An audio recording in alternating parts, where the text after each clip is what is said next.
একদিন এই ছেলেটা দেখতে পায় একটা পরী জঙ্গলের মধ্যে একা বসে বসে কান্না করছে, যা দেখার পর ছেলেটা তার কাছে চলে যায়। কিন্তু পরীটা তাকে দেখার পর অনেক ভয় পেয়ে যায়, যার কারণে ছেলেটা তাকে ধরতে গেলেই পরীটা পিছনে যেতে শুরু করে দেয়। তখন ছেলেটা পরীটাকে বলে, দয়া করে আমাকে ভয় পেও না, আমি তোমাকে সাহায্য করতে চাই। যা শোনার পর পরীটা কান্না করতে করতে ছেলেটাকে তার সব ঘটনা খুলে বলে। তখন ছেলেটা তার কান্না থামিয়ে বলে, আমার সাথে চলো, তাহলে তোমার কোনো ক্ষতি হবে না। আমার পরিবার অনেক গরিব হলেও আমি মেয়েদেরকে অনেক সম্মান করি। যা শোনার পর পরীটা তার সাথে যাওয়ার জন্য রাজি হয়ে যায়। এটা দেখার পর ছেলেটার বন্ধু হরিণ এবং হাঁস অনেক খুশি হয়ে যায়। কিন্তু তারা অনেক ঘন জঙ্গল দিয়ে বাড়িতে যাওয়ার সময় পরীটা অনেক ভয় পেয়ে ছেলেটাকে জড়িয়ে ধরে। এরপর শরম পাওয়ার কারণে অন্যদিকে ঘুরে যায়। এরপর ছেলেটা পরীটাকে তার বাড়িতে নিয়ে তার মাকে সবকিছু বলে দেয়। যা শোনার পর তার মা অনেক খুশি হয়ে পরীটাকে তাদের ঘরে নিয়ে যায়। কিন্তু রাতের বেলা পরীটা ঘুমানোর সময় তার বাবা মায়ের কথা মনে পড়ে যায়, যার কারণে পরীটা আবারও কান্না শুরু করে দেয়। আর এইদিকে পরীদের রাজা তার মেয়েকে হারিয়ে ফেলার কারণে অনেক টেনশনে পড়ে অজ্ঞান হয়ে যায়। ঠিক তখনই পরীদের সেনাপতি এসে রাজাকে সেই হারিয়ে যাওয়া পরীটাকে খুঁজে আনার ওয়াদা করে। এরপর সে হারিয়ে যাওয়া পরীটাকে খোঁজার জন্য পৃথিবীতে চলে যায়। কিন্তু এইদিকে সেই পরীটাই গরিব পরিবারে থাকতে থাকতে ধীরে ধীরে এই গরিব ছেলেটার প্রেমে পড়ে যায়। বন্ধুরা, পরের পর্ব দেখতে চাইলে কমেন্টে পার্ট 3 লিখে দিন।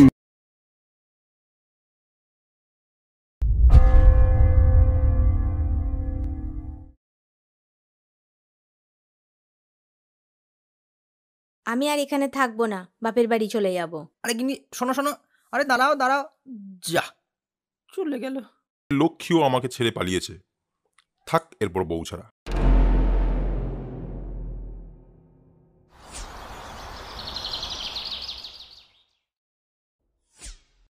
কি রে, কবে যাবি তুই? কেন, তোমার কি সমস্যা আমি এখানে থাকলে? নিজের কাজ করো না। ওই রকম করিস না, যদি আরেকটা বিয়ে করে নেয়। করুক তো, পিটিয়ে ছাল তুলে দেবো আমি। চেনে না আমাকে। এরপর রামু একটা আইফোন নিয়ে বাড়ি আসে। হে ভগবান, এই নাও তোমার আইফোন, এরপর তো আমার বউকে ফিরিয়ে দাও। আমি তো বলেছিলাম দেব, তাও আমাকে বিশ্বাস করলে না।